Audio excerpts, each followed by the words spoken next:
Welcome back, everybody, to another week of Sunday school here at the Lighthouse Church of the Nazarene in Moravia, Iowa, where we're going through the book of Job. This week, we are in Job chapter 19. Now, in Job chapter 19, Job is going to respond to Bildad. And Bildad, last week in chapter 18, he described all the terrors that happened to the wicked. And Bildad, it was a warning to Job. He's saying, Job, you're wicked. These are the bad things that are going to happen to you. But it seems that in this chapter, Job is going to be saying, hey, I'm already going through horrible trials. What more could I go through? Can anything really get worse than this? Now, in chapter 19, we're going to find Job mainly having three main complaints. He's going to say, number one, you friends, you aren't very helpful at all. Number two, God, where are you? It seems like you've been silent this whole time. And then number three, he's going to say, even my own family has rejected me. So we're going to be in Job chapter 19. It's Job talking this week, responding to what Bildad just told him. So let's get out our Bibles and let's follow along. Job chapter 19, verse 1. Then Job answered and said, how long will you torment my soul and break me in pieces with words? He's telling his friends, can you guys please stop? You and I, we have to be so very careful with our words, do we not? How many of us still resent something that somebody said that may have just been in passing, and it could have been a long time ago that they didn't even mean anything mean by it? But words, they do matter, and the bad part is they stick around forever. So we especially have to be very careful to what we say to those who are suffering affliction and trials. Proverbs 16:24 says, gracious words are like honeycomb, sweetness to the soul and healthful to the body. So remember, always be lavish in your praise, but we have to be so very careful to ever criticize anybody. So Job says, will you please stop with these words? Hey, it's actually starting to bother me. Verse 3, these 10 times you have reproached me. You are not ashamed that you have wronged me. Now, in the Bible, when it says 10 times like this, that's an expression in the Bible that means many times. It's not a specific 10 times. And there's a couple of other instances in the Bible where we can find this. In Genesis chapter 31, verse 7, Jacob says to Laban, these 10 times you have wronged me. Now, that's not a specific 10 times. That's just saying, Laban, you've wronged me many times. We also find it in the book of Numbers, chapter 14, verse 22. Where God is talking to the Israelites through Moses, and he says, these 10 times you have disobeyed me. Now, it wasn't a specific 10 times. It was many times. So that's what's going on here. When Job says, these 10 times you have reproached me, it's not a specific 10 times. We can't go back through and start counting 10 of them. It just means many times. And we see that at other points in the Bible. See, verse 4. If indeed I have erred, my error remains with me. If indeed you exalt yourselves against me and plead my disgrace against me, know then that God has wronged me and has surrounded me with his net. Now, three things here. First off, Job is going to admit that he isn't perfect. Now, when he says he erred, that probably even means unintentional sin. Like, I wasn't even trying to sin, but it just did happen. And we find this at other spots in the Bible. David said, Psalm 90, verse 12, he said, cleanse me from my secret faults. That's just the old man, the old nature, our sinful nature that can creep up.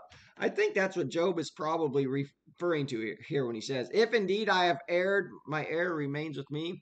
That's probably the unintentional sins that he's talking about, because he can't think of anything specific right off the bat.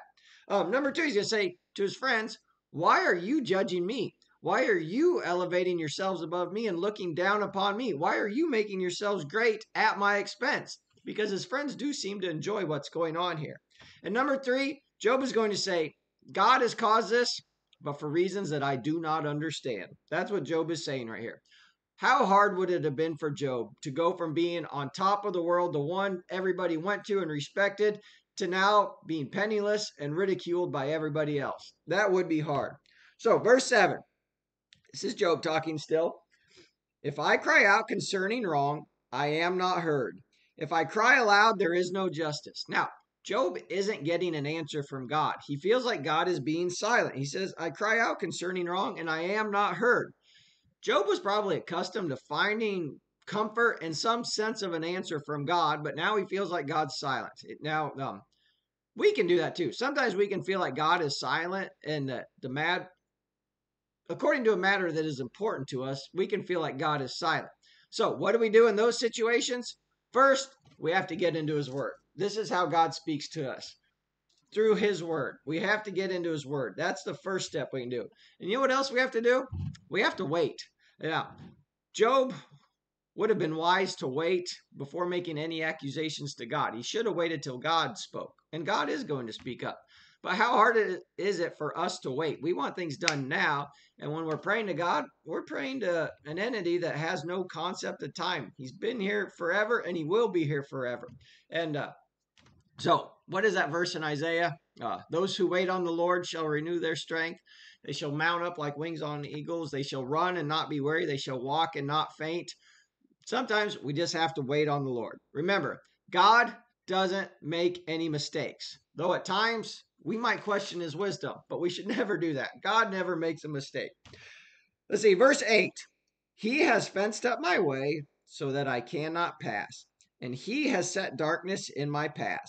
He has stripped me of my glory and taken the crown from my head. Just what I said earlier. Before all of Job's calamities, Job had been the leading man in Uz. He was the greatest man in the East, but now all that honor and authority, they are now gone. Verse 10, he breaks me down on every side, and I am gone. My hope he has uprooted like a tree. He has kindled his wrath against me, and he counts me as one of his enemies. If troops come together and build up their road against me, they encamp all around my tent. This is a defeated man right here, what Job is. He's a defeated man, and he has no hope. Now, starting in verse 13, we're going to see the results of Satan's attacks on Job. Everybody has abandoned him, and Job's going to start going through this here. So let's just look at this. He has removed my brothers far from me, and my acquaintances are completely estranged from me. So his brothers, his own families, all his friends, they don't want anything to do with him anymore. My relatives have failed, and my close friends have forgotten me. Now, when you're going through trials in life, that is when you find out who your close friends are. Verse 15, those who dwell in my house and my maidservants count me as a stranger. I am an alien in their sight. I call my servant, but he gives no answer. I beg him with my mouth. Now listen to this, verse 17. My breath is offensive to my wife, and I am repulsive to the children of my own body. Let's break this one down here in verse 17. Even Job's wife now wanted nothing to do with him, which would be tough. What is your wife supposed to be? She's supposed to be your helpmate. We find that clear back in the book of Genesis. Your wife's supposed to be your helpmate, and she's abandoned him. She's supposed to respect him. Ephesians 6:33 says, let each man love his own wife, and let his wife see that she respects her husband. I don't even know that the Bible commands for the wife to love her husband, but it does command for the husband to love his wife. It just tells us that the wife has to respect her husband. So she's supposed to show him respect. She's supposed to be his helpmate. In Proverbs 31, the Proverbs 31 wife, it says she's supposed to do him good all his days and not evil. But even his own wife's abandoned him. And of course, we've said this before. Mrs. Job went through the same stuff, the trials that Job did with losing all the family and stuff. So we're going to extend her a lot of grace. But as I said, even my breath is offensive to my own wife. It seems that even his wife wants nothing to do with him. And then look at this here where it says, I am repulsive to the children of my own body. Now, we might say, wait a second. I thought all his children had died. I did too. This could be grandchildren. He probably had grandchildren. And if he had 7 sons and 3 daughters, these could be grandchildren of those children. Or even Adam Clark suggests this. He says that maybe Job had younger children that maybe hadn't moved out of the house yet, that wouldn't have been at the festivities with all the other ones, and that they were. So maybe Job had more children. I don't know the answer to that. But some way it speaks in here that he is repulsive to the children of my own body. Verse 18, even the young children despise me. I arise and they speak against me. All my close friends abhor me, and those whom I love have turned against me. Verse 20, my bones cling to my skin and to my flesh, and I have escaped by the skin of my teeth. Now, this is interesting right here. Have you ever heard the phrase that, he just got by the skin of his teeth? What does that even mean? You don't have skin on your teeth. Well, we take that by the skin of your teeth by barely getting by. And it's an example of an idiom. What's an idiom? An idiom is a group of words that have a different meaning than what you would think they have. Like if somebody says it's raining cats and dogs, that's an idiom. Or if something's a piece of cake, that means it's easy. It has nothing to do with cake. Or who let the cat out of the bag, water under the bridge. Those are all examples of idioms. This is what's interesting though. So many of the idioms we use originated with the Bible. If somebody says they got by the skin of their teeth, it's coming right here from Job chapter 19. In fact, in Job chapter 19, we find 3 different idioms that people speak in everyday life. Right there in verse 20, we have 2. He says, my bones cling to my skin and to my flesh. Have you ever heard anybody say, oh, they're nothing but skin and bones? That comes from right here. The skin of the teeth comes from right here. And there's another one in verse 28 where Job says, since the root of the matter is found in me. The root of the matter. Have you ever heard somebody say that? That comes right out of Job. Some other idioms that we find that come out of the Bible. You ever heard somebody say, well, the handwriting is on the wall? Can you think of where that might come from? Yeah, it comes from Daniel chapter 5, the mene tekel upharsin in the book of Daniel. If the handwriting is on the wall, it means I can see what's coming. No rest for the wicked, that comes out of Isaiah. A drop in the bucket, that comes from Isaiah chapter 40, where God says the nations are as a drop in the bucket to him. If somebody's going to be a scapegoat, that comes out of the Bible. That's straight out of Leviticus. So many of the idioms we use in everyday language come right out of the Bible. Let's keep going here. Verse 21. Have pity on me, O you my friends, for the hand of God has struck me. Why do you persecute me as God does? Are you not satisfied with my flesh? Oh, that my words were written. Oh, that they were inscribed in a book. Well, this is funny. Job says, oh, that my words were inscribed in a book. Well, guess what? They are. We're reading them right now. But we also have to think about this. Do you know there's actually 2 different books that we find in the Bible? One is the book of life. It's referenced quite a few times. The book of life has all the inscriptions of the names of the people who have put their trust in Jesus Christ and will have everlasting life. But there's also a book called the book of remembrance. We first find the book of remembrance. Well, it's mentioned in Malachi 3:16, where God says, I wrote a book of remembrance. But it also find it in Daniel chapter 7, verse 10, and Revelation 20, verse 12. It says, and the books were opened.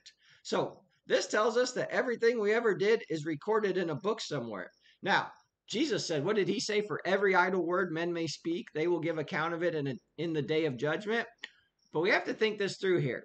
We as believers, all our sins, all the stuff that we've done wrong, they're forgiven. God says, Micah 7:19, I believe, that he's taken them to the depths of the sea to be buried no more. So Psalm 103:12 says, as far as the east is from the west, so far as he removed our transgressions from us. But this tells us that both loyalty to God and unrighteousness goes neither unnoticed nor unrewarded. There is a book of remembrance where everything that was ever done are written down in them, and we find it in the Bible. Remember, what's done on earth is forever recorded in heaven. Let's keep going here. Verse 24. That they were engraved on a rock with an iron pen and lead forever. This is probably one of the most famous verses right out of the book of Job. For I know that my Redeemer lives, and he shall stand at last on the earth. Job says, I don't know how, but I know God will work this out. I know my Redeemer lives. What is a Redeemer? It's one who sets right. Jesus is our Redeemer. We'll keep going here. Verse 26. And after my skin is destroyed, this I know, that in my flesh I will see God, whom I shall see for myself, and my eyes shall behold, and not another. Oh, how my heart yearns within me. This speaks of an afterlife. The Old Testament prophets, the Old Testament saints, they didn't have a great picture of the afterlife. Not as good as what we do, but they did know that there would be an afterlife. Verse 28. If you should say, how shall we persecute him, since the root of the matter is found in me? Be afraid of the sword for yourselves. For wrath brings the punishment of the sword, that you may know there is judgment. Job ends this speech by warning his friends that they also will stand in judgment and that they better be ready. Remember, the Bible tells us, I believe it's 2 Corinthians 5:10, for we must all appear before the judgment seat of Christ. So that's where Job ends his speech. Next week, we're going to hear from Zophar. It'll be interesting. I hope you enjoyed today. I hope you learned something. I'll see you the same time, same place next week. Bye.